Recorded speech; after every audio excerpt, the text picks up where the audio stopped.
आप सभी चार दीवारों के अंदर अपना डेली का काम करते हैं, पर आपको ये पता है कि आप इन चार दीवारों के अंदर क्राइम्स भी करते हैं। आपको ये चीज़ नहीं पता होगी कि इन क्राइम्स के लिए आप फाइन से लेके जेल तक भी जा सकते हैं, और जेल जाना तो बहुत नॉर्मल बात होगी। हम इसमें ऐसी बात कर रहे हैं जिसमें आपको 7 से 8 साल, 9 साल या उम्र कैद तक की भी जेल हो सकती है। और ऐसे क्राइम्स आप सिर्फ अपने घर बैठे बैठे कर सकते हैं, वो भी कैसे हम जानने वाले हैं इस वीडियो में। और ये वीडियो होने वाली है एक एजुकेशनल पर्पज़ के लिए, जिसमें हम आपको बताएंगे, हम नहीं, सिर्फ मैं बताऊँगा आपको कि आप कैसे इन क्राइम्स से बच सकते हैं। तो इसी के साथ हम अपनी क्राइम्स की सिलसिला करते हैं स्टार्ट। तो सबसे पहला क्राइम होने वाला है सबसे इजी और सबसे आसान क्राइम, बट इसकी सज़ा तुम बहुत ही ज़्यादा लंबे समय तक बिताओगे, लगभग 7 साल से भी ज़्यादा इसकी सज़ा होती है। हाँ, ये क्राइम है टीयरिंग और डैमेजिंग इंडियन करेंसी। हाँ, आपने सही सुना कि आपके हाथों से जानबूझ के नहीं, अगर आप किसी भी इंडियन करेंसी को आप फाड़ देते हैं, जैसे कि इंडियन नोट को आपने फाड़ दिया किसी मोटिव के लिए, या आपने खुद ब खुद फाड़ा है कि मैं इसको नोट को फाड़ना चाहता हूँ जानबूझ के नहीं, तो आपको जाना पड़ सकता है 7 साल या 8 साल के लिए जेल, और 50 या 60 हज़ार तक फाइन मिल सकता है आपको। तो इसीलिए ये सबसे ईजी क्राइम था जो आपने घर पे बैठे आप कर सकते हैं, बट इसकी सज़ा होगी सबसे ज़्यादा खतरनाक।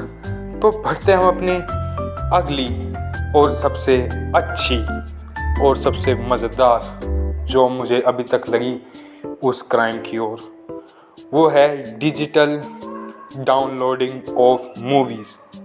यस, इसमें क्या होता है, नाम से आप सभी को पता चल गया होगा, इसमें हम किसी भी पायरेटेड मूवी को डाउनलोड करने की कोशिश करते हैं तो हमें सज़ा हो सकती है, और 2 से 10 लाख तक का फ़ाइन लग सकता है, 2 से 10 लाख तक का फ़ाइन, और 3 साल तक की जेल या उससे भी ज़्यादा।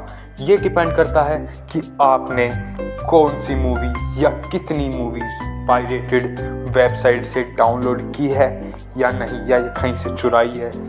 उस हिसाब से आपको जेल में रखा जाएगा और उस हिसाब से आपको फाइन लगेगा। और ये सबसे ज़्यादा ईजीएस्ट क्राइम है, one of the easiest crime, क्योंकि और भी क्राइम आने वाले हैं आगे जो ऐसे ही आसान होने वाले हैं, पर उनकी सज़ा और उनके फाइन्स होने वाले हैं आसमान फाड़। तो हमारा नेक्स्ट क्राइम आने वाला है forwarding fake news and modified images. Yes, इसमें क्या होता है, इसमें जैसे कि आपने व्हाट्सएप पे कोई फेक न्यूज़ फैला दी कि यहाँ पे फॉर एग्ज़ाम्पल यहाँ पे दंगे होने वाले हैं, यहाँ पे कुछ गलत चीज़ें होने वाली जिसमें आप इन्वॉल्व हो सकते हो, या कोई एक रिलीजन रिलेटेड कुछ अफवाह फैला रहे हो आप, तो आपको जेल जाना पड़ सकता है। ये भी आप अपने कमरे से व्हाट्सएप या इंस्टाग्राम या किसी सोशल मीडिया ऐप के द्वारा आप ये क्राइम घर बैठे बैठे आराम से कर सकते हैं, और इसकी भी सज़ा 3 साल से भी ज़्यादा हो सकती है, और IT act and IPC act plus fine आपको लगेगा। Forwarding and receiving both are illegal. भेजना और अपने पास रखना दोनों ही क्राइम है। तो ये हमारे 3 सबसे मस्त क्राइम जो अभी तक के चटपटे क्राइम्स थे, हमने अभी तक के वो कवर कर लिए हैं। अब हम बढ़ने वाले अपने अलग क्राइम की तरफ, जो होने वाला है प्राइवेसी इन्वेजन। हाँ, प्राइवेसी इन्वेजन इतना ज़्यादा इजी हो चुका है कि आपने कैमरा खोला और आपने किसी की भी फ़ोटो निकाल ली और सोशल मीडिया ऐप्स या कहीं पे भी डाल दी, या आपने व्हाट्सएप ग्रुप में अपने दोस्तों के पास ही भेज दी, तभी भी वो एक क्राइम माना जाता है। तो इसीलिए आपने कभी सोचा था कि एक छोटी सी फ़ोटो ही आपको 5 साल तक की जेल और फाइन से नज़रें मिला सकती हैं? आपने कभी नहीं सोचा होगा। तो अगली बार से ध्यान रखें किसी भी आदमी की फ़ोटो खींचने से पहले कि 4 साल तक की जेल और फाइन आपको आपके सामने दिखेगा, ना कि एक इंसान की फ़ोटो।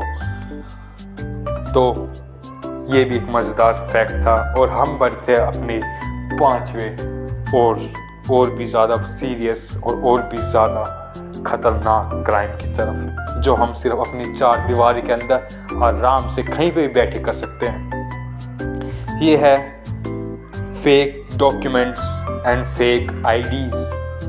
अब यहाँ पे फेक डॉक्यूमेंट्स और फेक आईडीज मैंने क्यों बोला है, क्योंकि कुछ लोग होते हैं जिनके पास ड्राइविंग लाइसेंस नहीं होता या कुछ कारण की वजह से वो ड्राइविंग लाइसेंस नहीं बनवा पाते हैं।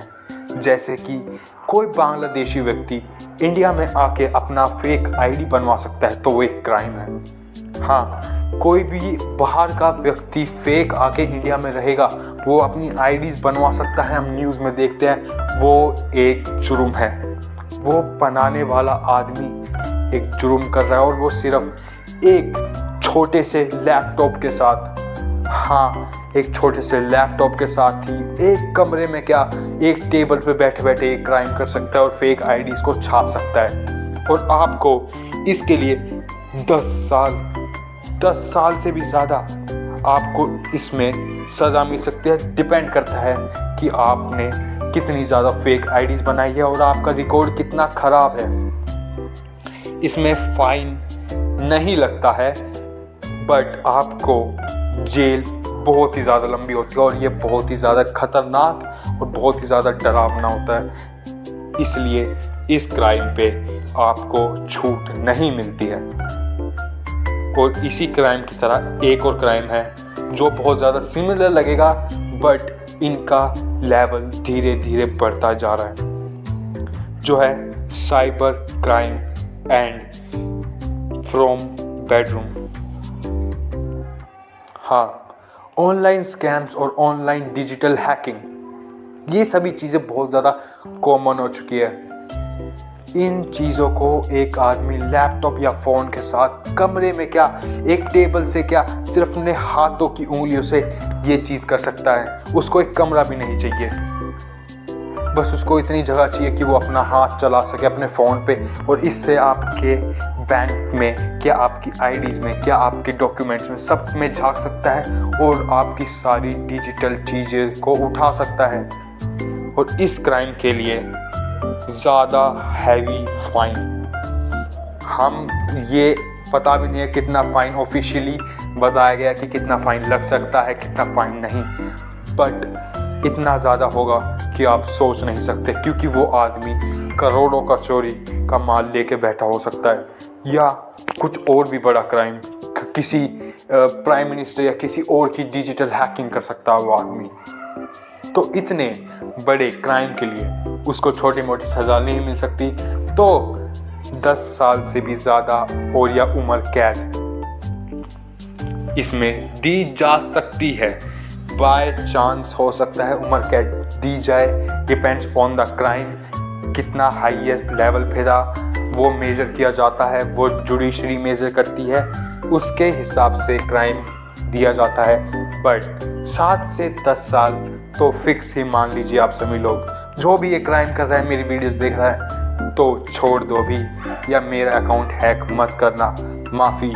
हम बढ़ते हैं अपनी नई और सबसे चटपटी और सबसे बेहतरीन, लास्ट है हमारा ये, बट मज़े आएंगे।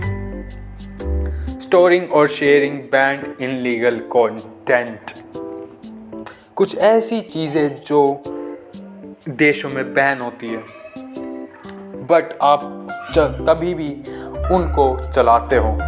हम इसमें एग्जांपल लेंगे एक चाइना का, क्योंकि चाइना में इंडियन ऐप्स या विदेशी ऐप्स या अमेरिकन्स की ऐप बैन है, जैसे इंस्टा, स्नैपचैट, टेलीग्राम। वहाँ पे ये सब नहीं चलता, वहाँ चलते हैं उनकी खुद की ऐप्स, तो इसीलिए वो ये सब नहीं चला सकते। अगर वो चलाते हैं और ऐसा कंटेंट कंज्यूम करते हैं जो चाइना के खिलाफ होता है और वो अपने फ़ोन में रखते हैं या बातें करते हैं, तो उनको डेथ मिलती है। आपको नहीं पता है तो आप सर्च कर लीजिएगा कि कितने लोगों को लापता